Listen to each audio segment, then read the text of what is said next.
राधे राधे दोस्तों। आज तो दिन संडे है और आज के दिन हमें बहुत सारा काम रहता है। सबके घर में बहुत सारा काम रहता है संडे के दिन पे।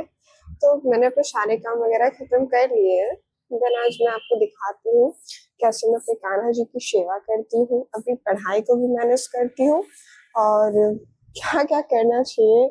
हम जब अगर हमें भक्ति के साथ साथ हमें पढ़ाई भी करनी पड़ती है तो फिर हम कैसे क्या क्या कर सकते हैं, कैसे सबको मैनेज कर सकते हैं। देन तो चलिए आइए स्टार्ट करते हैं। तो मैं सबसे पहले अपने कान्हा जी को और राधा रानी को भोग लगाया था मैंने दूध और मिश्री का।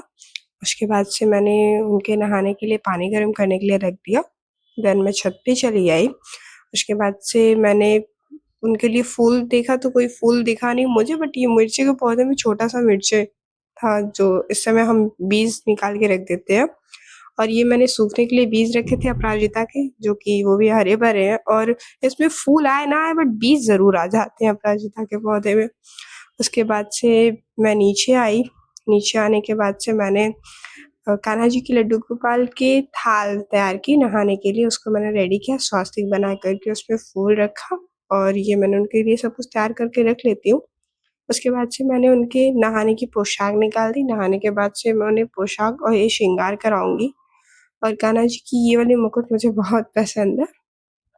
देन उसके बाद से और ये इस कपड़े पे मैच भी करती है, तो मेरी ज़्यादातर यही ख्वाहिश रहती है कि जो कपड़े के मैच के साथ-साथ ही मैं उनके मुकुट पहनाऊँ। और ये देखिए मैंने तैयार कर दिया, दोनों बाबू कितने प्यारे दिख रहे हैं मेरे। उसके बाद से मैंने दिया बाती की तैयारी की और दिया बाती करने के साथ-साथ मैं साथ ही में मैं यहाँ पे सब कुछ तैयार करके रख लेती हूँ साथ में ही। उसके बाद से मैंने दिया बाती की और उसके बाद से मैंने आरती की। मैं आपसे हमेशा कहती हूँ कि आप दिए के नीचे फूल या चावल कुछ भी रख दिया करिए, अच्छा होता है, शुभ होता है। उसके बाद से मैंने देखिए पूजा तैयार कंप्लीट कर चुकी हूँ मैं। उसके बाद से मैं छत पर आ गई थी। छत पर आने के बाद से मैंने थोड़े से कपड़े थे रखे हुए थे नीचे, उसको मैंने फैलाया और उसको लाते टाइम पे मेरा हाथ जो मैंने कपड़ा पहना था वो भीग गया था। फिर मैं नीचे आई, नीचे आने के बाद से मैंने चाय बनाई और मैं इस टाइम पे आज संडे है तो नाश्ता सुबह में मैंने कुछ ज़्यादा नहीं किया था, बस हल्का-सा चाय और नमकीन ही नाश्ते में कर लिया था। और ये मेरे कल के कपड़े हैं, जो कि मैं फ़ोल्ड नहीं कर पाई थी क्योंकि कुछ रिलेटिव आ गए थे घर पे। तो उसके बाद से इन सबको साइड में करने के बाद से मैंने सारे कपड़े को फ़ोल्ड किया। फ़ोल्ड करने के बाद से जो कपड़े प्रेस करने वाले थे, उन सबको मैंने साइड में किया। और स्वेटर वगैरह तो इस समय सूखते ही नहीं हैं और 1 से 2 दिन तो लग ही जाता है सारे स्वेटर्स को सूखने में। उसके बाद से मैंने सारे कपड़ों को साइड में कर लिया और फ़ोल्ड कर के मैं साइड में रख रही थी। वैसे भी आज तो संडे है तो सारे कपड़े एक साथ प्रेस करने पड़ जाते हैं। तो अब मैं जब सारे कपड़े फ़ोल्ड कर ही रही थी तो मैं सोची अलमारी में भी कपड़े बिखरे हुए थे तो मैं उन्हें भी फ़ोल्ड करके साइड में रख लेती हूँ। तो मैंने सारे कपड़ों को फ़ोल्ड किया, एक-एक करके फ़ोल्ड करते गई और सबके कपड़े अस्तर सब जगह रख दिए। और ये सुबह के टाइम पे मेरा जो भाई है, आज संडे था उसको मैं थोड़ा-सा पढ़ा रही थी, वो पढ़ता कम है, बुक्स ज़्यादा फैला देता है। उसने सारी बुक्स वगैरह फैला दी है, उसको मैं फ़ोल्ड कर रही हूँ। उसके बाद से सारे बुक्स वगैरह को मैंने साइड किया। उसके बाद से मैंने बिस्तर को सही किया, मैं सारे कपड़ों को इधर का उधर कर रही थी, जो मैंने कपड़े प्रेस करने के लिए निकाले थे, उसको इधर से उधर किया और उधर से इधर करके तो मैंने किसी तरीके से कपड़े को इधर से उधर करने के बाद से मैंने चद्दर फैलाई, झाड़ के मैंने चद्दर को बिछाया। उसके बाद से मैं रेडी हो गई थी कपड़ा प्रेस करने के लिए क्योंकि स्कूल के ड्रेस वगैरह भी थे, मेरे भाई के स्कूल के ड्रेस थे और मेरे पापा के कपड़े थे और मेरे पापा की रोज़ की आदत है, उन्हें रोज़ कपड़े प्रेस ही चाहिए। अगर उन्हें कपड़ा प्रेस ना मिले ना तो फिर घर में बवाल हो जाता है। तो मैं हमेशा से जब भी मुझे टाइम मिलता है तो मैं कपड़े प्रेस करके रख लेती हूँ बिकॉज़ मैं उनकी बेटी हूँ, तो मेरा काम तो है ही इतना। तो मैं उनके सारे कपड़े प्रेस करके रख लेती हूँ और ये कल मंडे है तो फिर मेरा भाई भी स्कूल जाएगा। तो मैंने सबके एक साथ ही सारे कपड़े निकाल के प्रेस कर लिए और प्रेस करने के बाद से मैं ज़्यादातर ध्यान रखती हूँ कपड़े प्रेस करने के टाइम पे। एक्चुअली मेरी मम्मा भी पार्लर जाती आती रहती हैं। तो मुझे उनके लिए भी कपड़े जो रहते हैं वो भी फ़ोल्ड वगैरह करके अच्छे से रखने पड़ते हैं। और क्योंकि जब कोई चीज़ रेडी रहता है ना तो फिर हमें तैयार होने में वक़्त नहीं लगता है, नहीं?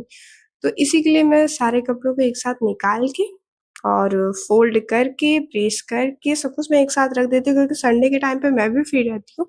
नहीं तो मैं भी लाइब्रेरी चली जाती हूँ तो फिर सारा काम छूट जाता है, नहीं? और इसी के लिए संडे के दिन कहते हैं बहुत ज़्यादा काम पड़ जाता है। सबके घर में पड़ता होगा।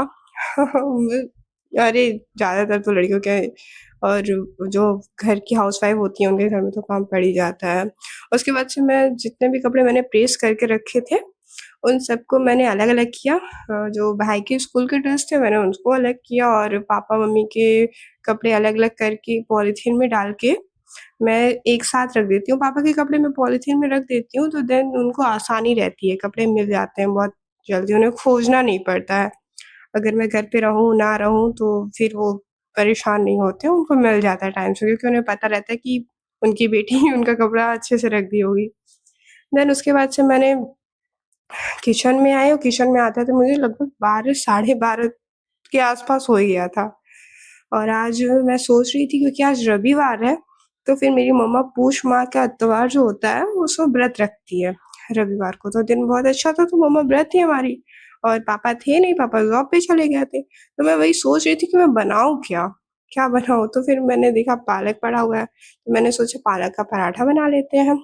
देन पहले मैंने आटा लिया और कस्तूरी मेथी डाल के अगर आप पराठा या पूड़ी बनाते हैं, रियली मैं बता रही हूँ बहुत टेस्टी बनता है।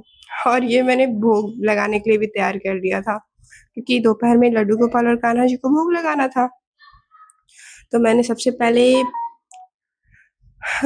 पहले ये आटा सान किनारे कर लिया और मैंने इसको सेट होने के लिए रख दिया। तब तक मैं सोच रही थी इसके साथ थोड़ी-सी आलू की भुजिया सब्ज़ी बन जाती तो मज़ा ही आ जाता है, 4 चाँद लग जाते हैं।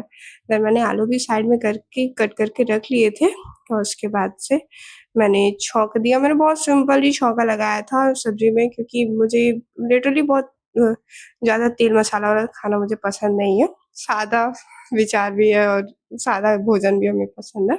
उसके बाद से मैंने आलू में बहुत जीरा, अजवाइन, मिर्चा जितना भी मिला मैंने उतना डाला और उसके बाद से मैंने उसको फ्राई कर दिया। और नया-नया आलू है तो इस समय नए आलू की सब्ज़ी भी बहुत अच्छी होती है। देन उसके बाद से मैंने पराठा बनाया।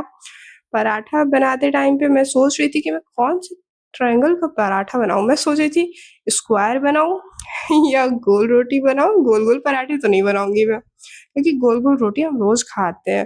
तो मेरे माइंड में आया कि क्यों ना हम क्यूब क्यूब वाली बनाते हैं पराठे। तो फिर मैंने वही स्क्वायर शेप के पराठे बनाए थे।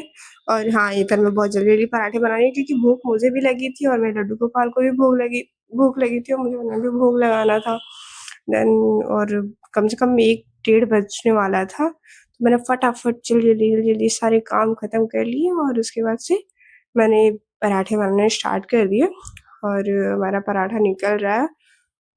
ये देखिए मैंने एकदम स्क्वायर शेप में बनाया है पराठा। और बीच-बीच में मैं सब्ज़ी को भी चला ही रही थी कहीं वो नीचे से पकड़ ना ले, ना तो उसके बाद से मैंने फटाफट पराठे बना लिए। लगभग पराठे मेरे बन ही गए हैं। उसके बाद से मेरी एक आदत बहुत बुरी है, बहुत ज़्यादा ही बुरी है। ख़ैर मैं इसके लिए डाँट भी खाती हूँ, ख़ैर मुझे अच्छा भी लगता है। सब लोग बोलते हैं अच्छी आदत है, मेरी मम्मी को बहुत बेकार लगता है। वो कहती हैं कि तुरंत रोटी बना कर के तो हमें गैस नहीं साफ़ करना चाहिए। अब आप ही लोग कमेंट में बताइए क्या मैं सही करती हूँ या गलत करती हूँ? क्या मुझे मम्मा की बात माननी चाहिए या फिर खुद करना चाहिए? उसके बाद से मैंने स्लैब साफ़ कर दिया। स्लैब साफ़ करने के बाद से यही आदत मेरी बहुत बेकार है, मुझे स्लैब गंदा नहीं पसंद है। उसके बाद से मैंने स्लैब वगैरह साफ़ कर लिया। मुझे किचन साफ़-सुथरा पसंद है। चाहे कैसा भी किचन साफ़-सुथरा होना चाहिए। देन उसके बाद से मैंने किचन में थोड़े बर्तन पड़े हुए थे, मैंने सारे बर्तन को वॉश कर लिया और काफ़ी बड़े-बड़े थे और काफ़ी कम ही बर्तन थे तो जल्दी साफ़ हो गया और मैंने साफ़ करने के बाद से उन सारे बर्तनों को स्टैंड में लगा दिया। तो हेलो गाइस, तो चलिए अब पढ़ाई स्टार्ट करते हैं, ओके? घर के मैंने सारे काम खत्म कर चुके हैं। देन इस टाइम टाइम हो रहा है और 3:50 होने वाला है। तो चलिए स्टार्ट करते हैं। तो फिर मैं यहाँ अपने टेबल पे आ चुकी हूँ। तो सबसे पहले तो मैंने अपने को बुक कॉपीज़ को साइड में किया, उसके बाद से मैंने एक पेज निकाला। मेरी हमेशा का ये रूटीन है, मैं घंटे वाइज़ नहीं पढ़ती, मैं बिल्कुल भी ये टारगेट बना के नहीं चलती हूँ कि मुझे 9 घंटे, 10 घंटे, 12 घंटे, 8 घंटे, 6 घंटे पढ़ने हैं, बिल्कुल भी नहीं। मैं हमेशा टारगेट फिक्स करती हूँ कि मुझे बायोलॉजी की और केमिस्ट्री की या फिर फिज़िक्स के 2 चैप्टर या 3 चैप्टर आज फिनिश कर लेने हैं। तो मैं उसी टारगेट को लेकर के चलती हूँ। मैंने कभी भी फ़ोकस नहीं किया कि मुझे 9 घंटे 10 घंटे पढ़ने हैं। मैं रोज़ का टारगेट अपने हिसाब से फ़िक्स कर लेती हूँ। देन उसके बाद से मैं पढ़ाई की स्टार्ट कर देती हूँ अपनी। तो यहाँ सबसे पहले तो मैंने बायोलॉजी निकाली थी। बायोलॉजी में मैं जो भी एग्ज़ाम्पल्स सॉल्व किए थे, पहले मैंने कम से कम 50-60 एग्ज़ाम्पल्स सॉल्व कर रखे हैं चैप्टर के न्यूमेरिकल्स। तो देन पहले मैंने उन्हें सॉल्व किया। 357 हो गया था, 4 हो गया था, 4 बजने वाला था, 4 ओ क्लॉक होने वाला था, बट हाँ, मुझे कोई टेंशन नहीं थी बिकॉज़ इसके बाद से तो मेरे सारे काम खत्म कर चुके थे और उसके बाद से सिर्फ़ हम पढ़ाई किए। तो फिर मिलते हैं नेक्स्ट ब्लॉग में। राधे-राधे दोस्तों।